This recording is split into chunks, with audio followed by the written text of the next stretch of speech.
Europe 1, 8h35, l'heure de la revue de presse. Avec David Abiker. Bonjour David. Bonjour Thomas, bonjour Julie, bonjour à tous.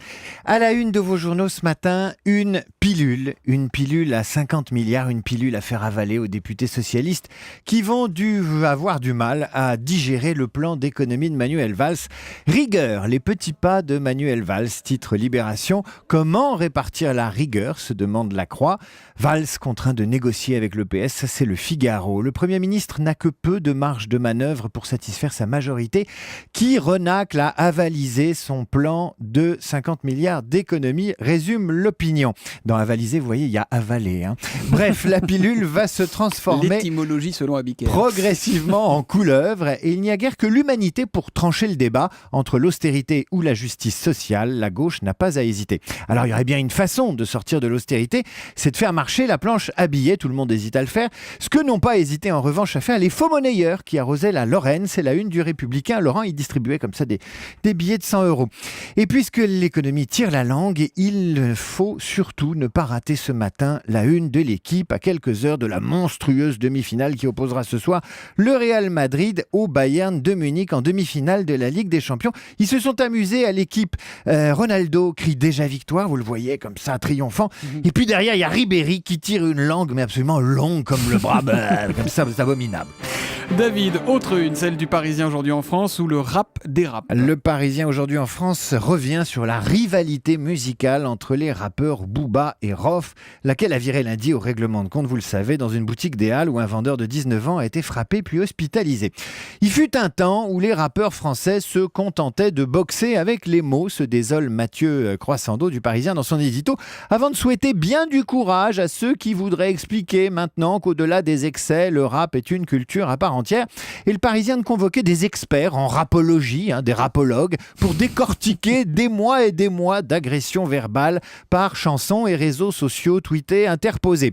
Et que je te traite de zoulette et qu'en retour, je te qualifie de sale pédale, j'en rappe et des meilleurs. Tout ça, bien entendu, c'est la faute des médias. Dans Libération, Karim Amou explique que depuis le début des années 2000 et jusqu'à nos jours, les invectives impliquant des personnalités du rap sont plus que jamais soumises à un régime d'hyper-visibilité médiatique qui exacerbe leur dimension marketing. En clair, si les rappeurs s'insultent, c'est pour vendre des disques et cela accentue les risques d'escalade. On pourra juste rappeler que la plupart des rappeurs n'incitent pas à la haine et à la bagarre et que Booba et Rof ont respectivement 37 et 36 ans. C'est un peu plus que l'âge de raison. Oui, en principe. Tout autre chose, David, la Syrie où la tragédie continue. C'est l'édito du Monde daté du jour qui rappelle, après la libération des 4 Français détenus en Syrie, que là-bas, la guerre civile se poursuit. Et les chiffres parlent mieux que tout le reste et tous les commentaires.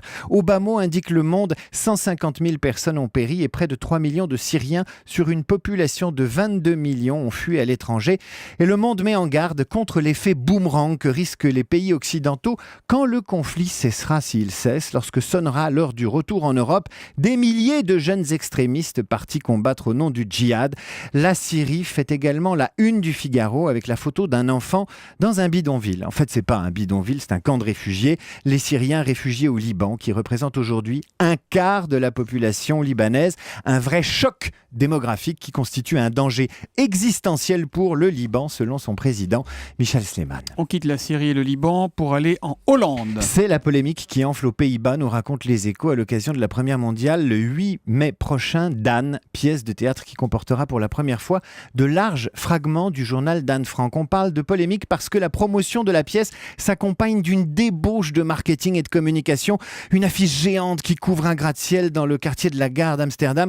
Les cocktails, les soirées en perspective et des aménagements un peu trop festifs et dispendieux au goût de la fondation Anne Frank qui gère le musée dédié à la jeune fille morte en déportation. Les organisateurs du spectacle sont allés jusqu'à aménager un restaurant dans le théâtre où sera jouée la pièce, ce qui fait dire à un représentant local de la communauté juive comment avaler un menu sachant qu'au camp de Bergen-Belsen, il n'y avait rien à bouffer. Anne Frank, victime du show business, c'est à lire dans Les Échos. Allez, on termine notre voyage. On revient en France où la secrétaire d'État de la famille va recevoir les représentants de la Manif pour tous. Laurence Rossignol renoue avec la Manif pour tous, annonce Le Figaro. Elle recevra ses représentants le 28 avril prochain. L'occasion pour la ministre, explique Le Figaro, de déminer le terrain avant l'arrivée à l'Assemblée au mois de mai prochain du projet de loi famille où un amendement sur la procréation médicalement assistée pourrait bien remettre le feu aux poudres. Donc qu'on calme le jeu avec les associations les plus radicalement opposées l'an dernier au mariage pour tous.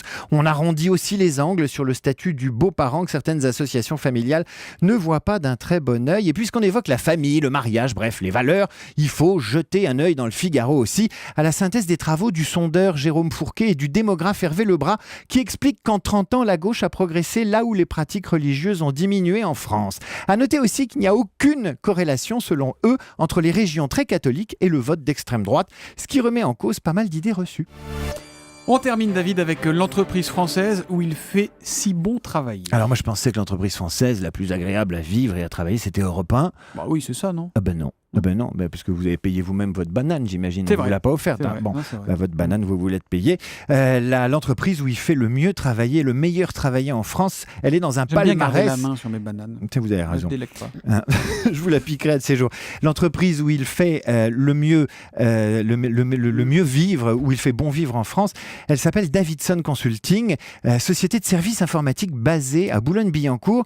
Alors accrochez-vous, baby-foot, piano, salle de sieste, petit patio pour la pause café et fiesta régulièrement pour les 1000 salariés de l'entreprise. Mieux, à côté de la machine à café, il y a un tableau numérique où le personnel peut améliorer par ses suggestions la qualité de vie au travail. Encore mieux, il y a une salariée dont le job est chargé de veiller à ce que tout se passe bien. Ça s'appelle une chargée d'ambiance. Tout se passe bien dans la société qui vient d'ailleurs, cette société, d'acquérir une maison où elle peut loger les salariés avec un loyer diminué de 25% par rapport au prix du marché. Ça donne quand même envie de chanter. Merci patron, merci patron, merci patron, merci patron. Il y a même l'ambiance musicale alors. Hein. Il faut demander à ce qu'on vous paye vos bananes, Je vois qu'il les cher paye Thomas. chez Davidson Consulting. Je pense qu'ils vont recevoir pas mal de Je suis sûr CV. qu'ils hein. ont des corbeilles de fruits payées par Ouais. l'employeur. Mais nous, soyons honnêtes, nous on a les corbeilles de fruits, les petits déjeuners tous les matins. C'est vrai. Il faut venir plus souvent. hein. Oui, Je on a devrais plein de venir plus choses. souvent. Ouais. Merci patron. Allez, merci David Abiker. On vous retrouve demain matin pour la revue de presse d'Europe 1.